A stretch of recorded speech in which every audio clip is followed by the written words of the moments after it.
பாண்டியன் ஸ்டோர்ஸில் சரவணன் இப்படியே விட்டால் மென்டல் ஆயிடுவாருன்னு நினச்சி மயில் சரவணன் கிட்ட குழந்தைய கொடுத்துட்டாங்க. கொஞ்ச நாளாக சரவணனோட நடவடிக்கை சுத்தமாக சரியில்லை. சரவணன் மென்டலி ரொம்ப டிஸ்டர்ப்டாக இருக்காரு அப்படிங்கிறது அவருக்கே தெரியுது. உடனே செந்தில் கிட்ட சொல்லி ஹாஸ்பிட்டலுக்கு கூப்பிட்டுட்டு போக சொல்கிறாரு. அங்கே போனால் டாக்டர் சீக்கிரமாகவே இதை சரி பண்ணிடலான்னு சொல்லி டேப்லெட்லாம் கொடுக்குறாங்க. ஆனால் பாண்டியன் அட்வைஸ் பண்ணி சரவணனை தூங்க வைக்கிறாரு. அதுக்கப்புறம் சரவணன் கொஞ்சம் ஓகேவாக தான் இருக்காரு. கோவிலில் அஞ்சலியை பார்க்க போகிறாரு. அஞ்சலியை பார்த்தோன்னே நீ கல்யாணம் பண்ணிக்கிறியான்னு கேட்குறாரு. சரி சரவணா, நான் கல்யாணம்லாம் பண்ணிக்கிறேன், ஆனால் நீ ஏன் திடீர்னு இப்படி ஒரு முடிவு எடுத்தேன்னு கேட்குறாங்க. இல்லை, நான் மென்டலி டிஸ்டர்ப்டாக இருக்கிறேன், நான் ட்ரீட்மெண்ட் எடுத்துகிட்டு இருக்கிறேன், மறுபடியும் அந்த மயிலை பற்றி நினச்சேன் நான் மைண்ட் அளவில் ரொம்ப டிஸ்டர்ப்ட் ஆயிடுவேன், அதனால் நீ என்னை கல்யாணம் பண்ணிக்கோன்னு சொல்கிறாரு.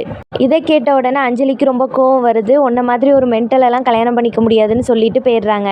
இதெல்லாம் நினச்சி சரவணன் மறுபடியும் ட்ரீட்மெண்ட் எடுக்கிறதுக்காக ஹாஸ்பிட்டலுக்கு போகிறாரு. ஆனால் இந்த தடவை அவரோட நிலைமை ரொம்ப மோசமாக இருக்குது. ஹாஸ்பிட்டல்லே அட்மிட் பண்ணுற அளவுக்கு மாறி போயிடுது. இந்த விஷயம்லாம் மயிலுக்கு தெரிஞ்சு மயில் ரொம்பவுமே வருத்தப்படுறாங்க. இவரோட நிலைமைக்கும் நாமளும் ஒரு வகையில் காரணம் தானே நினச்சி ரொம்ப ஃபீல் பண்ணுறாங்க.